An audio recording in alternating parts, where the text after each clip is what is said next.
Good day, Dr. Safaraz Khan Niazi. Welcome to today's discussion. What is the COVID status worldwide, especially with focus on low and middle income countries? And what are COVID myths surrounding the populace behavior? Especially there is now also a infodemic, much dangerous than pandemic. Yeah, very well said. So let's go back and see, there are only two ways of ending this pandemic. Number one is you prevent the spread of it. And but number two, you vaccinate. Now, in both cases, the big countries have the resources, but they also have issues. Now, think of this way, okay? A heavily populated country like Pakistan, 220 million people, if you talk about social distancing, it's not even physically possible. Okay. Now, why do you mean social distancing? If you keep away from somebody who's around 10 feet, 6 feet, the chances are reduced, not eliminated, that a person who's carrying the virus will not transmit it to you. So that's not possible. And then you can wear a mask, and then we all know what that controversy brought to us. But at this point, the biggest challenge that is faced by, I would say, middle class or lower class economies is how do we vaccinate our population? So who's making the vaccine these days? We know very well, okay, of the 245 countries, okay, there are only 3 or 4 countries that make vaccines that you can supply. China is one of them, India could be one of them. On all the big countries, the US and Europe, they are just taking care of themselves. So there's a huge shortage. So in Pakistan, I have calculated that you will need about, to get 70% of people vaccinated, you need about close to 2 crore vaccines to bring the immunity to that level. Right now, it is less than 2% or maybe even just 1% population that is vaccinated. Now, it's not just the availability of vaccines. It's not.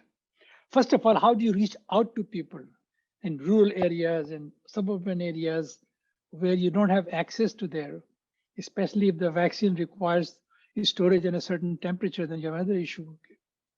And then on top of it, as if that wasn't bad enough, Pakistan has been notorious opposing vaccines for a long, long time.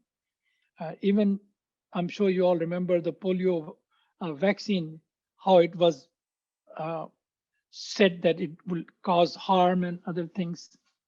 But what is happening today is that not only just the people in the developing countries, okay, but some of the most developed countries have come up with such myths and such statements that it has brought a lot of not only confusion, but distrust, both in the disease and its vaccine.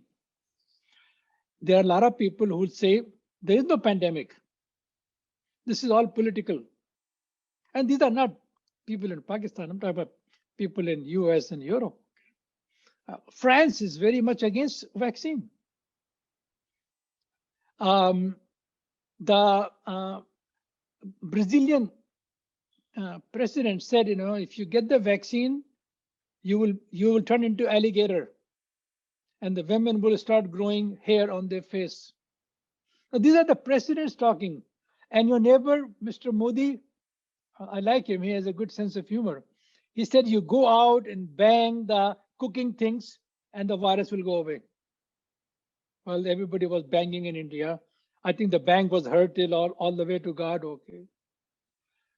Even, and this applies to many religious gatherings also.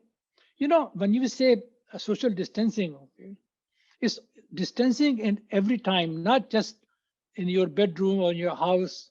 Anywhere you go, if somebody is carrying the virus, it can give it to you. So I always talked about this, that there were some restrictions placed on religious gatherings. And some people who just didn't believe in virus, they said, God will take care of us. And you know what happened? God loved the statement and recalled them to come close to them. So I think there was so much myth and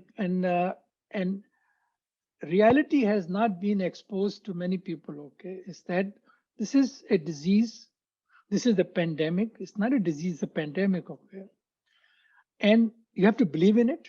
Okay, you have to, when you want to take, if you want to get your tooth taken out, okay, you go to a dentist, not a carpenter. Okay, so all these gurus that are coming up, many religious sermons on Friday prayers, they're praying that hopefully we'll never get vaccine. I think such ignorance is playing a very big role, not just in developing countries. I'm telling you, this is a worldwide phenomenon, which I think is just about as bad a pandemic as the virus itself.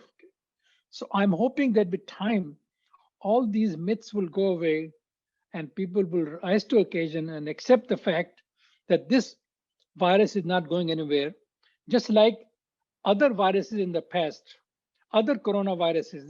This is one of the many coronaviruses I still hear. SARS and others, they are there. It is reduced because we got vaccinated. Second thing, if you're not going to get a vaccine, make sure you protect yourself and never get too comfortable.